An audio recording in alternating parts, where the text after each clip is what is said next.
Good morning. Happy Monday.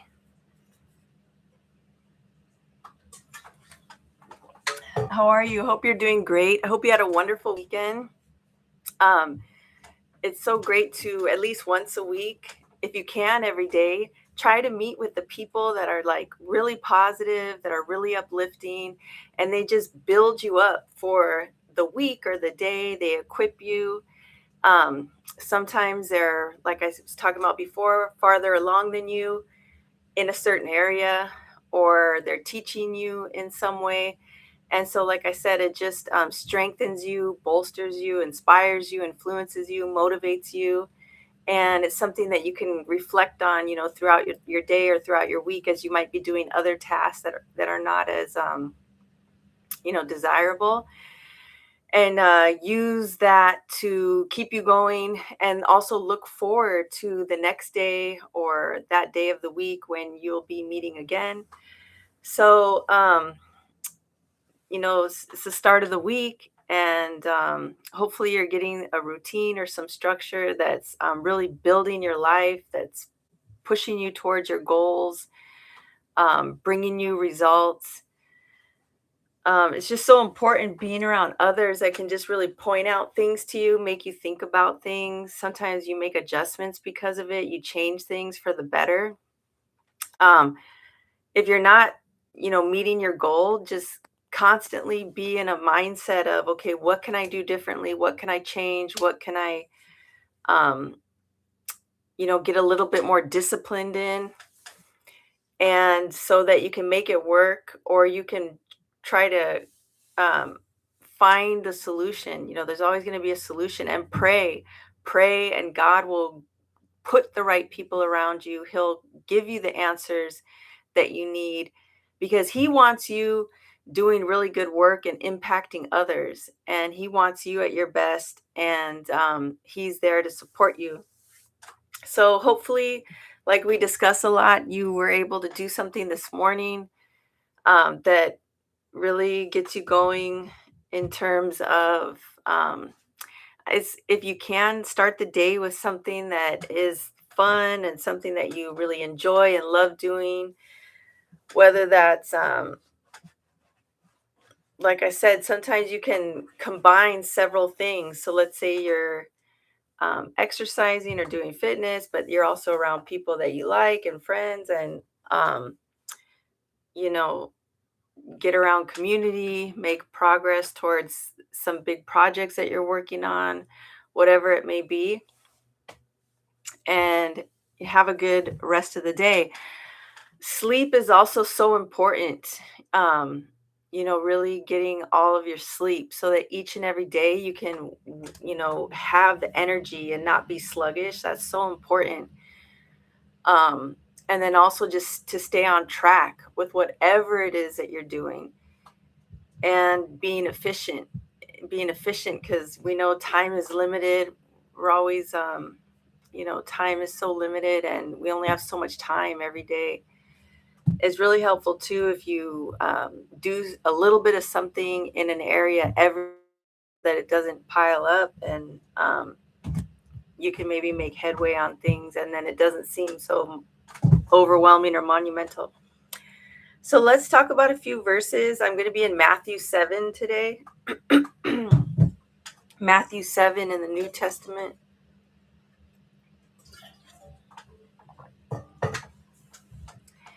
And in Matthew 7:1, it says, "Do not judge, or you too will be judged. For in the same way you judge others, you will be judged. And with the measure you use, it will be measured to you." So this kind of like goes back to what we were talking about, having grace. Grace is so huge and so important. Giving others grace, um, giving mercy, being compassionate, not being so quick to, write things off, or but to give grace and to be forgiving. And also, because, like it says, with the measure you use, it will be measured to you. We want to receive that. We were also talking the other day about how it was saying, treat others as you would like to be treated. And so, giving grace is, like I said, is just really big. And, our first go to can sometimes be, let me give grace in this situation. Um, of course, you want to be wise and discerning. Of course, ask for wisdom and discernment in prayer, but give grace and let others recognize that you gave grace, and then you'll be really responsive to that, and then also they'll want to and be much more likely to want to give you grace, and so that'll help you when you need it. So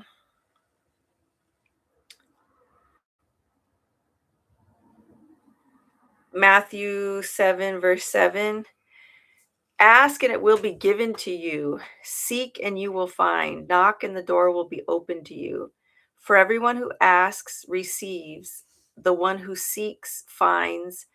And to the one who knocks, the door will be opened. So we have to ask. We must ask. That's why we've been talking about we have to have a really active and aggressive prayer life. We have to ask for the things that we need. Of course, He already knows what we need. And if we talked about the other place in the Bible where it says the Holy Spirit intercedes for you, who takes your wordless groans or moans and communicates that to the Lord. But it's important to ask. There's several other places in the Bible where people were persistent and persevered, and so they were also given what it was that they needed because they continued to ask, continually ask. We know about that verse about pray without ceasing and pray incessantly. So we need to ask and it says ask and it will be given to you. So we ask and it will be given to us, especially if it's in His will and it's in alignment with God. If you know it's something good, it's positive, um, it's appropriate. Sometimes the answer is not yet or wait. And He's, like we talked about before, the fruit of the Spirit. He's developing patience in us, building our character. That's a way to build patience in us, to allow us to wait on the Lord, like it says, and trust in the Lord, like it says. Seek and you will find. Knock and the door will be open to you. For everyone who asks receives. The one who seeks finds, and to the one who knocks, the door will be opened. So we got to,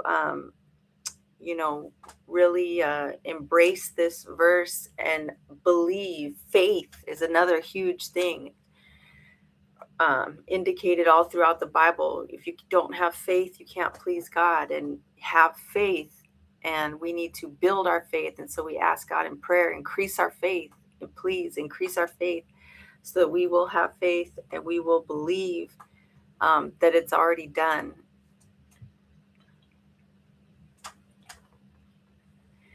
I put in the title Good Gifts, and in Matthew 7, verse 9, it talks about which of you, if one asks for bread, will give him a stone, or if he asks for a fish, will give him a snake. If you then, though you are, wrong or bad, know how to give good gifts, how much more will your Father in heaven give good gifts to those who ask Him? So in everything, do to others what you would have them do to you. So we know how to give good gifts. We clearly know how to do that. How much more will He do that? And of course, we need to ask. And He wants to give us good things. There's that other verse, like every good gift is from the Lord. And so when good things happen, you can just say, wow, that was God.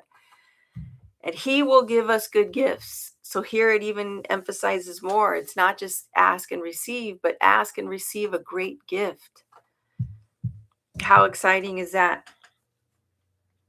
Matthew 7, verse 13, enter through the narrow gate. For wide is the gate and broad is the road that leads to destruction, and many enter through it. But small is the gate and narrow the road that leads to life, and only a few find it.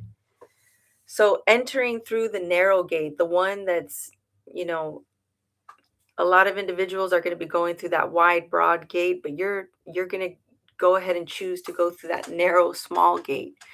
And it can be a challenge. It's something that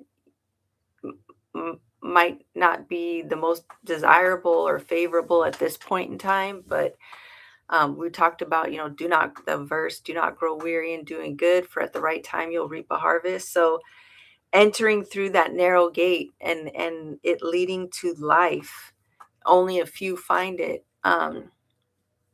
Making the decision to enter through the narrow gate, to believe, to have faith, and to do what might seem difficult at first. A lot of things, even at this point in time, we do a lot of investment up front. We do a lot of work up front. And then what kind of fruit does it bear? Things get smoother. We get systems in place and operations that go well. And, like we were talking about, we have routines set up and structure, but it's bringing us really good outcomes, really good results. So we enter through the narrow gate, we make that decision, and it's the better decision.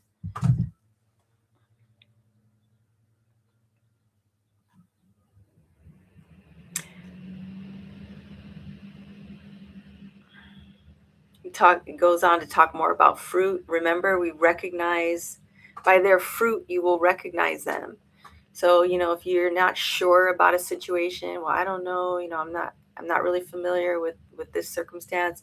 Look at the fruit, check the fruit, examine the fruit. What kind of fruit are you getting is being bared, born? And that'll give you a lot of insight. Like, should I get involved with this, or am I not really seeing good fruit?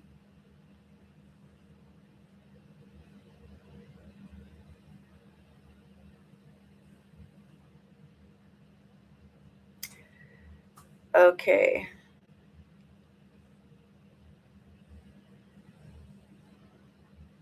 In Matthew 8, verse, like starting about verse 5, so it talks about the centurion, and he needed assistance from Jesus, some healing for another individual.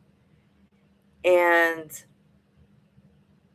he basically told Jesus, just say the word, because he was in leadership and he was in management. He completely understood when he gives a word, it gets followed up with, it gets carried out, it gets done. And it says, when in verse 10, Matthew 8, verse 10, it says, when Jesus heard this, he was amazed and said to those following him, truly, I tell you, I have not found anyone in Israel with such great faith.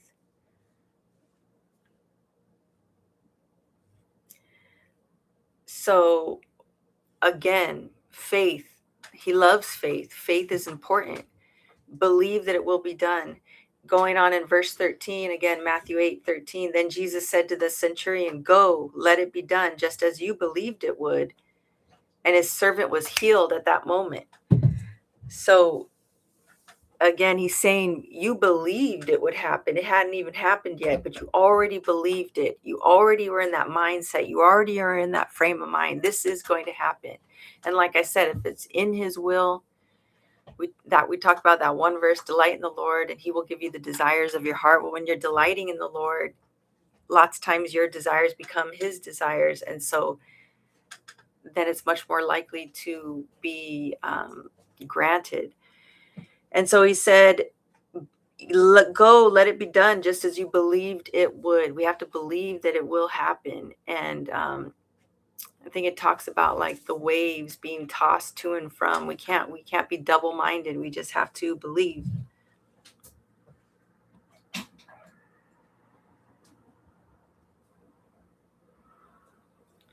So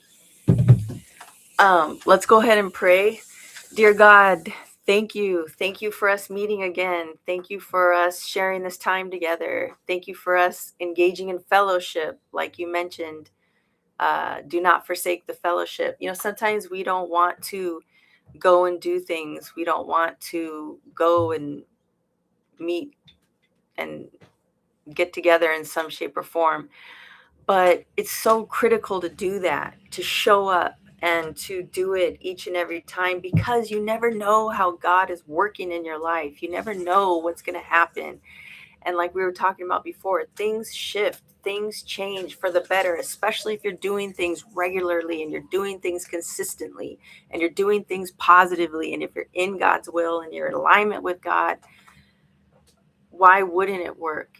And if it's a thing where he's developing your patience, then you just need to be consistent and let God move and let God work things out. So uh, we ask God for your supernatural healing. There's so many people that need assistance. They need to be bolstered and strengthened in their physicality and their physical health. We ask for healing. We ask for your care and your comfort. We ask for all your wisdom to help us and to provide us with wisdom to make good, sound decisions in terms of what we need to positively impact our bodies and our health. And God, we ask you to help everyone that's in intellectual endeavors. They're in higher education programs, or they're in school, or they're pursuing it. And the courses are challenging. The books don't always make sense. Um, Maybe tutoring is needed. We ask that you clear the path and make a way for them to get the things that they need so they can be successful. And again, go out and use what they've learned and hone and refine the skills that they've acquired to help and impact others. And that's what it's all about, is using all the gifts that God gave you, the resources, the gifts, the abilities, the capacities to then go and help and impact others. And we ask God that you help everyone in the social arena, making critical connections that improve people's lives, that get people excited about life, who they're around people like we were talking about earlier that teach them in some way, that build them up, that inspire them, that help them in some way with the goals that they may have, and this other person or people might be farther along, and they're just really helping to motivate. Support and support systems are so critical. Help people to expand or develop a support system, build it, expand it, to find mentors, to find people that assist them. Sometimes, like we were discussing, you don't even really communicate with them. Maybe you're in an area where you're just able to observe them. That can be so powerful to help you get ideas about what you can do to better yourself, and help people to be bold and be confident and feel good and make the connections, to take the action. Faith without works. The Bible talks about faith without works. You got to do the work, and help people to be able to do that work, to put forth the effort and this investment, because lots of times it is an investment. You're investing in the possibility of whatever it is that you're trying to attain, and help people just find ways to make themselves approachable and things like that, and be friendly. The Bible talks about, if you want friends, show thyself friendly. Help people to just be in a positive frame of mind. So important. And help people with all their different emotions and management of their sentiments and their feelings.